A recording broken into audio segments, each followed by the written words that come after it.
வணக்கம் உறவுகளே, நாங்கள் என்ன பார்க்க போகிறோம்னு சொன்னால் ஆடி ஸ்பெஷல் எதிரிமா ஆடிக்கோள். அந்த ஆடிக்கோளை எப்படி டேஸ்ட்டாக செய்கிறதுன்றதை பார்க்கலாம் வாங்க. ஆடிக்கூழை செய்கிறதுக்காக நான் கப்பளவு உளுத்தம்மா எடுத்துக்கொள்கிறேன். வறுத்த உளுத்தம்மா தான் எடுத்துக்கொள்கிறேன். அதோட அரிசி மாவும் அதே அளவு எடுத்துக்கொள்கிறேன். இதை வச்சு ஒரு உருண்டை ஒன்று செய்ய போகிறோம். அதுக்காக தான் இதை எடுத்துருக்கிறேன். அதை நான் மாவை குழைக்கிறதுக்காண்டி ஒரு கப்பில் தண்ணி எடுத்து அரை கப் தண்ணி எடுத்துருப்பேன். அதுக்குள்ளே நான் தேவையான அளவு உப்பை சேர்த்துக்கொள்கிறேன். இந்த மாவை இப்படி குழைச்சிக்கொள்கிறேன். உளுத்த மாவு அரிசி மாவையும் குழைச்சிக்கொள்கிறேன். இப்படி இந்த மாதிரி குழைச்சி வைப்பேன். நல்லா தண்ணியாகக்கூடாது. இதை இன்னொரு பிளேட்டுக்கு மாற்றிட்டு இந்த மாவை சின்ன சின்ன உருண்டைகளாக பிடிக்க போகிறேன். அதாவது உளுத்த மாவும் அரிசி மாவும் சேர்ந்த ஒரு உருண்டைகளை பிடிக்க போகிறேன்.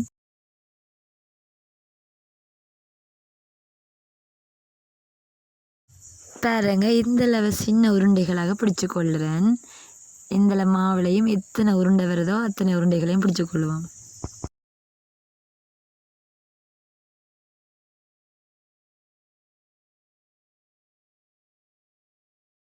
உங்களுக்கு விருப்பம் இதை விட சின்னனாகவும் உருட்டி கொள்ளலாம்.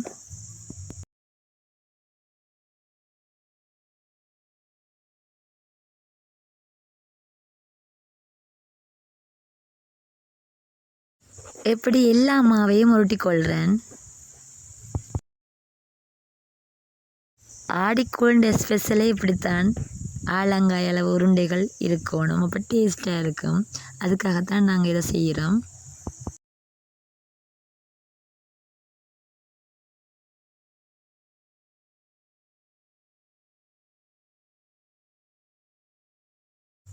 எனக்கு இந்தளவு உருண்டைகள் வந்திருக்கு பாருங்க. இந்த உருட்டின உருண்டைகளை இப்போ நான் அவிச்சு கொள்ள போகிறேன். பாருங்கள், அவிச்சிட்டு பாருங்கள். நல்லா அவிஞ்சிட்டு நல்லா வேகணும். நல்லா வெந்த பிறகு கலரே மாறிட்டுது. பார்த்தீங்களா, சாக்லேட் கலரில் வந்துருக்குது.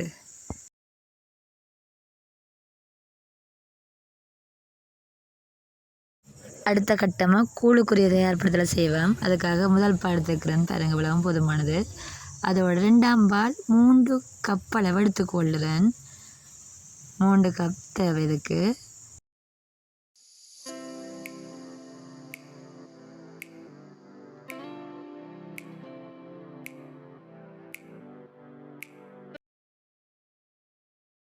எடுத்து வச்ச பாலுக்குள்ளே 3/4 கப்பில் அரிசி மாவு சேர்த்துக்கொள்கிறேன். அதோட அரை கப் அளவு உளுத்த மாவையும் சேர்த்துக்கொள்கிறேன். 2யும் நல்லா மிக்ஸ் பண்ணி கொள்ளணும். கைகளால் மிக்ஸ் பண்ணால் தான் கட்டிகள் இல்லாமல் இருக்கும். கட்டிகள் இல்லாமல் நல்லா மிக்ஸ் பண்ணுவோம். உளுத்தமாக கொஞ்சம் கட்டி விட பார்க்கும். அதனால தான் கைகளால் நாங்கள் நல்லா கரைக்கணும். மாவை பாலுக்குள்ளே கரைக்கணும். மாவை நல்லா கரைச்சிட்டு இப்போ இதுக்கு தேவையான அளவு உப்பை சேர்த்துக்கொள்கிறேன். இதில் காத்தேக்கு 2 உப்பு போதுமானதாக இருக்கும். இனிப்பினதுனால அதிகமாக உப்பு தேவையில்லை. இந்த மாக்கலவையை இன்னொரு பாத்திரத்துக்குள்ளே மாற்றிக்கொள்கிறேன். இது கொஞ்சம் அடிகனமான பாத்திரமாக இருக்கணும். இப்போ இனிப்புக்காக ஒன்று சேர்க்க போகிறேன். இதுதான் முக்கியமானது. இது நல்லா டேஸ்ட்டாக இருக்கும். பனை வெல்லம், பனங்கட்டி குட்டானன்னு சொல்லுவாங்க. அப்போ இதைத்தான் நாங்கள் சேர்க்க போகிறோம். இதில் அரைவாசி காணும். அதிகமாக இனிப்பு தேவையில்லை. இதை நாங்கள் சேர்த்துக்கொள்ளுவோம். உங்களுக்கு அதிகமாக இனிப்பு தேவைன்னு சொன்னால் ஒரு குட்டானையும் சேர்த்துக்கொள்ளலாம். இங்கே நான் அரைவாசி தான் சேர்த்துக்கொள்கிறேன்.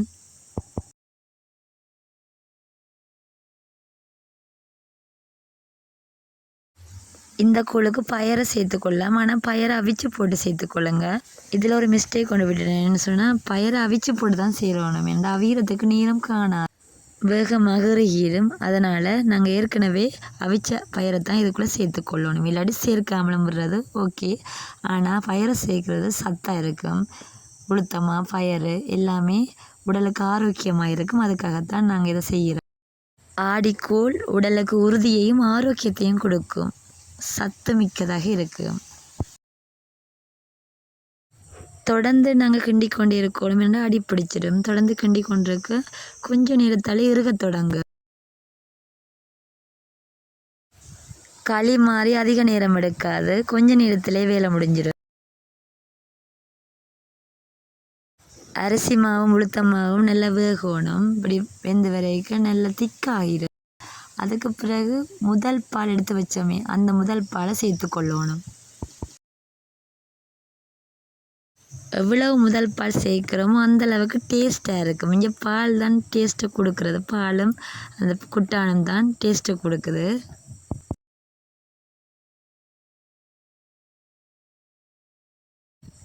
இந்த களியை டேஸ்ட்டாகவும் அதோட சத்து மிக்கதாக ஆக்கிறதுக்காக தான் இந்த உருண்டைகளை சேர்த்துக்கொள்கிறேன். உளுந்து அரிசி மா உருண்டைகளை சேர்த்துக்கொள்கிறேன். உருண்டைகளை சேர்த்துட்டு கொஞ்ச நேரம் நாங்கள் கரண்டியால் கலக்கி கொண்டிருக்கணும். பாருங்க, இப்போ கூழ் ரெடி ஆகிட்டு. அதிக நேரம் நாங்கள் அடுப்பில் விடக்கூடாது, ஏன்னா இறுகிற கூழாக இருக்கணும்னு சொன்னால் நாங்கள் கொஞ்ச நேரத்தில் இறக்கிறோம். வாசனைக்காக ஏலக்காய் தூளும் போடலாம், உங்களுக்கு பிடிக்குமென்னு சொன்னால் போட்டுக்கொள்ளலாம். ஆடிக்கூழ் ரெடி ஆகிட்டு. இந்த ஆடிக்கூழ் உங்களுக்கு பிடிச்சிருக்குமென்னு நினைக்கிறேன். பிடிச்சிருந்தா லைக் பண்ணுங்கள், மறக்காமல் சப்ஸ்கிரைப் பண்ணி விடுங்க. தேங்க்யூ ஃபார் வாட்சிங். நெக்ஸ்ட் வீடியோவில் சந்திக்கலாம்.